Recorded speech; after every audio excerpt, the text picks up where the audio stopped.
Hi, this is June Kong, and I'm here to answer your question. What is the difference between Chapter 7 and Chapter 11 bankruptcy?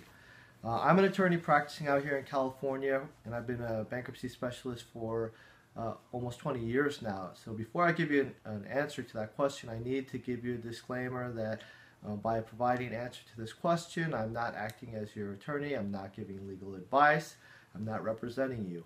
This information is provided as a simple overview and a simple answer to a specific question.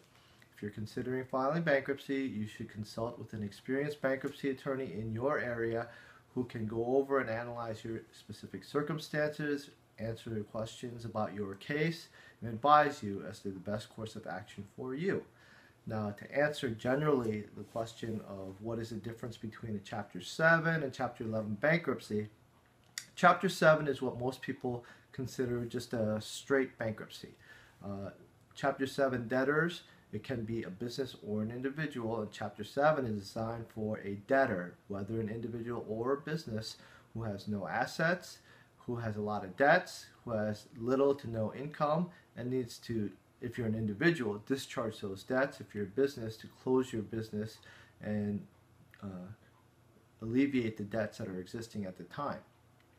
If you have assets or you're operating a business, whether you're an individual or a corporation or a company, then you may want to consider Chapter 11 bankruptcy. Chapter 11 bankruptcy is generally designed for someone who's operating a business, whether as a company or an individual, and who wants to reorganize and restructure their debt and continue to operate.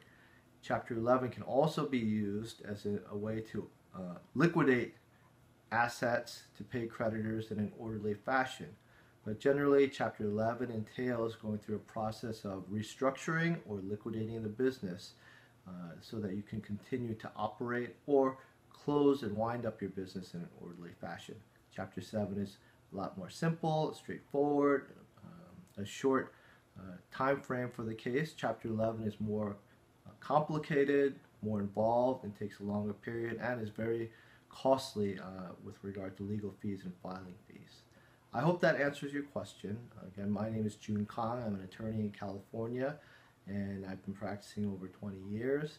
At this time, I practice on a part-time basis because I have set aside my law practice, and I'm working on an online home business that's generating sufficient income to supplement my law practice income, and eventually will replace my law practice income.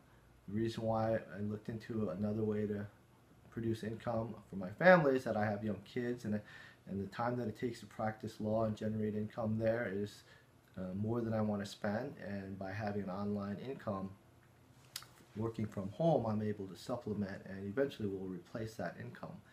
And I'm an attorney, that's what I'm trained to do, but I found a simple and easy way, and I've been trained to do this, to set up and work my online business by experts in the area. We have a great team of leaders and trainers who can help you as well. If you're looking for a way to generate income online from home with a very low overhead and low cost setup business, then you should go to essentialtosuccess.com, where you can learn more about this opportunity, or you can click on the link below, press the button below, so that you can learn more about the opportunity to set up your own online home business to generate income for you.